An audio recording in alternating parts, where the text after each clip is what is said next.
Hello अनि नमस्ते सबैजनालाई। स्वागत छ तपाईहरुलाई मेरो यस च्यानलमा। आजको हामी यस श्रृंखलामा यो ब्लेन्डरको श्रृंखलामा चाहिँ हल्का एनिमेसन सिक्दै छौं है। एउटा यो पिलरहरुको यो एनिमेसन यस्तो खालको भिडियो कसरी बनाउने भनेर सिक्दै छौं है। ल अब यसको लागि हामी जाउँ ब्लेन्डरमा यो जेनरलमा क्लिक गरौँ। ल यसमा आएपछि हामीलाई यो क्यामेरा चाहिएन, लाइट सोर्स पनि अहिलेलाई चाहिएन। ल यहाँ एउटा सिम्पली क्यूब छ है। यो क्यूबबाट चाहिँ मैले अब पिलर बनाउँदैछु। अब सुरुमा एउटा कुरा के छ भने यो पिलर बनाउनको लागि मैले यही एउटा क्यूबलाई नै कपी पेस्ट गर्दै मैले बनाउने भएको कारणले गर्दाखेरि सुरुमै म यसमा एउटा टेक्सचर हाल्दिन्छु है। टेक्सचर हाल्नको लागि यहाँ मेटेरियल्समा जाउँ।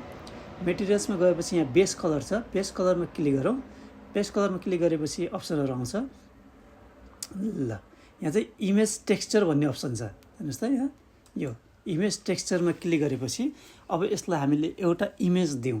जस्तै मैले चाहिँ के गरेको छु भने गुगलबाट पिलरको जुन फोटो हुन्छ नि, पिलरको जस्तो कलर देखिने फोटो, त्यो चाहिँ मैले डाउनलोड गरेर सेभ गरिराखेको छु त्यो इमेज चाहिँ। अनि त्यो इमेज चाहिँ हामीले यसमा अपलोड गरिदिन्छौँ। ल यति भएपछि यहाँ अब ओपन भन्ने देख्न सक्नुहुन्छ। यो ओपनमा क्लिक गर्नुस्। ओपनमा क्लिक गरेपछि यहाँ मैले डाउनलोडमा राखेको छु। ल हेर्नुस् त यो पिलर टेक्सचर भनेर मैले राखेको छु। यो चाहिँ सिम्पली गुगलबाट तपाईहरुले जेपीजी फाइल चाहिँ डाउनलोड गर्न सक्नुहुन्छ है। ल यो भयो, यसलाई मैले ओपन गरिदिएँ। अब यो ओपन त भयो, तर यहाँ देखिदैन। किन देखिदैन भन्दाखेरि हामी चाहिँ यहाँ यो छ नि, यसमा यहाँ तीनटा छ। यो भ्यू पोर्ट भन्ने छ। यो चाहिँ सोलिड मोडमा छौं अहिले। सोलिड मोडमा भएको कारणले गर्दाखेरि देखिदैन। त्यही भएर अब हामी जानुपर्छ प्रिभ्यू मोडमा। यो बीचको चाहिँ प्रिभ्यू मोड हो है। ल यो प्रिभ्यू मोडमा क्लिक गरेपछि चाहिँ यसको यहाँ जुन हामी टेक्सचर हालेका छौं त्यो चाहिँ देखिन्छ। ल यो टेक्सचर आइपुग्यो है। अघि मैले सिम्पली त्यो जुन इमेज अपलोड गरिदिएको थिएँ त्यही इमेजको यसरी टेक्सचर बन्यो। ल अब चाहिँ हामी यसैलाई चाहिँ डुप्लिकेट गरौँ। यहाँ राइट क्लिक गरेपछि यहाँ एउटा डुप्लिकेट अब्जेक्ट भन्ने अप्सन छ, अथवा यसको सर्टकट शिफ्ट डी पनि छ। यसलाई मैले डुप्लिकेट गरिदिएँ। अब मैले डुप्लिकेट गरेर यसलाई माथि लगेर राखेँ, तर यहाँ चाहिँ ठ्याक्कै अलाइन हुनलाई अलिकति गाह्रो भयो हैन। यसको पनि उपाय छ। यसलाई डिलिट गरिदिएँ। यहाँ माथि गएपछि यहाँ स्न्याप भन्ने एउटा आइकन छ। मैले स्न्याप आइकनलाई अन गरिदिएपछि यसलाई सेलेक्ट गरौँ। त्यसपछि डुप्लिकेट गरौँ। डुप्लिकेट गरेपछि यो ठ्याक्कै अलाइन भएर बस्छ है। त्यो अन गरेपछि चाहिँ यो अलाइन भएर बस्यो। त्यो भएपछि ठ्याक्कै अलाइन गर्न सजिलो भयो। डुप्लिकेट गर्दै आफूलाई कतिवटा चाहिन्छ त्यही अनुसारको ठ्याक्कै गराउँदै गयो है। यो सजिलो छ है। यो डुप्लिकेट गरेपछि माउसले क्लिक गरिरहनु पर्दैन, सिधै ड्र्याग गरेपछि माथि र तल यसरी सार्न सकिन्छ है। ल अब म यो तलको छ नि, तलकोलाई चाहिँ म बेस बनाउँछु। बेसको लागि चाहिँ यो हल्का ठुलो, दायाँ र बायाँतिर हल्का ठुलो हैन। यो एक्स्ट्रा वाई एक्सिसमा चाहिँ हल्का ठुलो, तर जेडमा चाहिँ यत्रै बनाउँछु। यसलाई सिम्पली के गर्न सकिन्छ, स्केल गर्न सकिन्छ। स्केल गरेर शिफ्ट जेड गऱ्यो भने चाहिँ माथि जेड एक्सिस चाहिँ लक भयो, तर एक्स र वाईमा मात्रै यसरी साइज बढ्छ है। ल यति गर्न सक्यो। अब म यसैलाई फेरि डुप्लिकेट गर्छु। डुप्लिकेट गरेर यहाँ माथि लगेर राखिदिन्छु। ल एक लाइन पिलर चाहिँ यसरी बन्यो है। अब म यो सबैलाई सेलेक्ट गर्छु। यो सबैलाई सिम्पली यसरी सेलेक्ट गरौँ। सेलेक्ट गरेर यसलाई मैले डुप्लिकेट गरेर यसको साइडमा लगेर यसरी राखिदिएँ हो। किनभने हामीलाई अब यो पुरै लाइन बनाउनु पर्छ। अब म यही प्रोसेस दोहोऱ्याइरहन्छु है।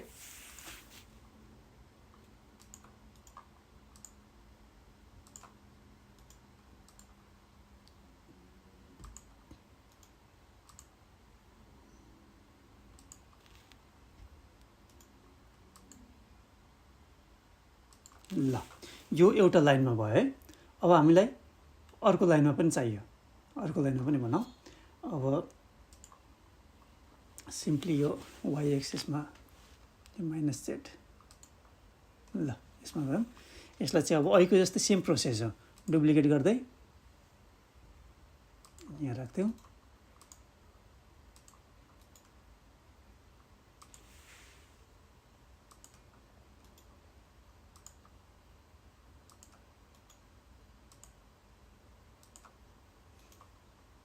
यसै गरेर म माथि पनि राखिदिन्छु।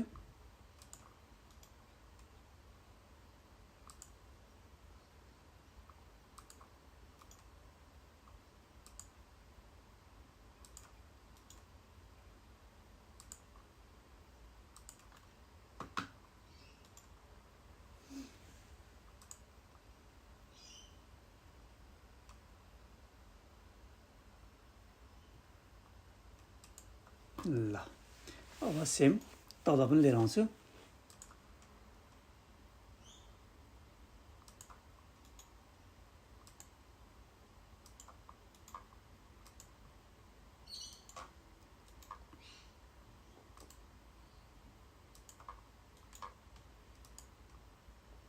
ल अब हेर्नुहोस् त कस्तो भयो।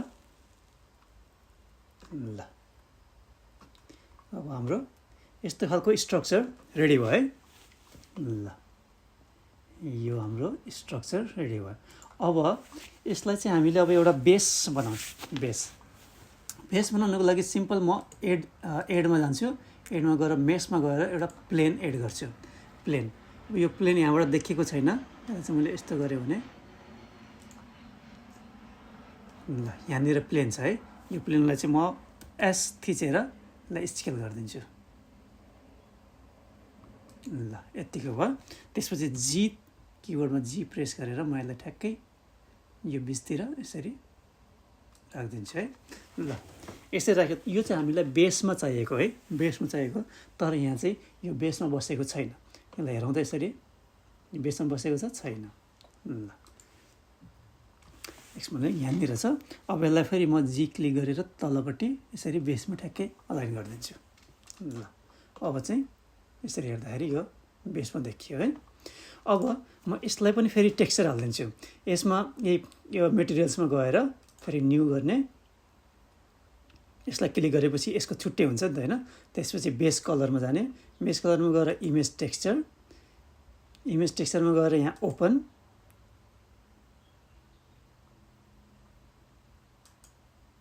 ल ओपनमा गएर अघि मैले डाउनलोडमा यहाँ चाहिँ ग्रासको जस्तो मैले यो इमेज राखेको छु। यो ग्रासको इमेज मैले ओपन गरिदिन्छु। ल यस्तो देखियो है।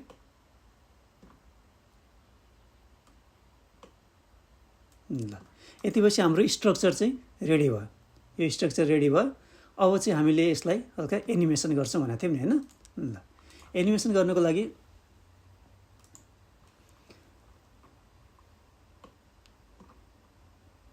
हामीले यसलाई चाहिँ रिजिड बडी हाल्नुपर्छ। पहिला यसरी यसलाई माथिको अब एनिमेसनमा यो माथिको चाहिँ हाम्रो मुभेबल अब्जेक्ट हुने भएको भएर हामीले यो माथिकोलाई मात्रै सेलेक्ट गर्छौँ है।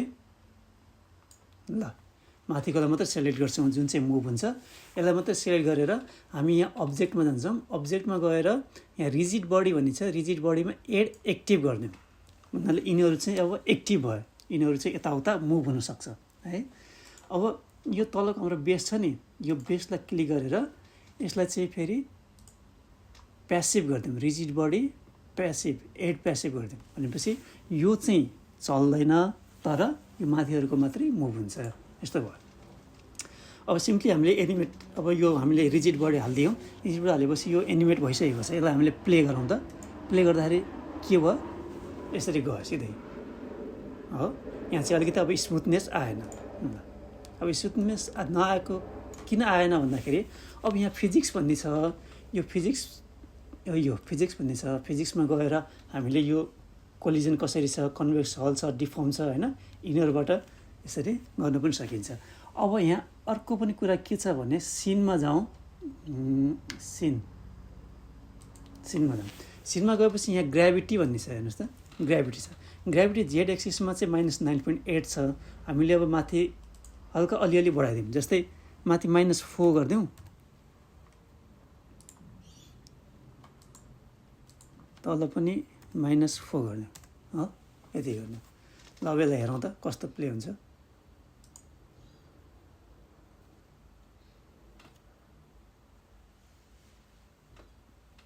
ल एक खालको यो हल्का खालको एनिमेसन चाहिँ रेडी भयो है।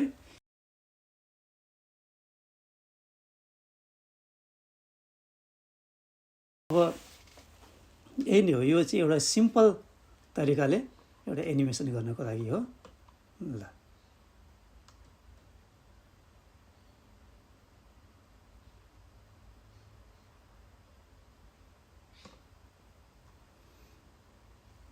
आजको यो च्याप्टरमा हामी यति नै गरौँ। बाँकी चाहिँ फेरि अर्को च्याप्टरमा फेरि अर्को भिडियोमा गर्ने नै छौँ है। हस् त, भिडियो हेरिदिनु भएकोमा धेरै धेरै धन्यवाद। हाम्रो यस च्यानललाई सब्सक्राइब गर्न चाहिँ नबिर्सिनु होला। Thank you.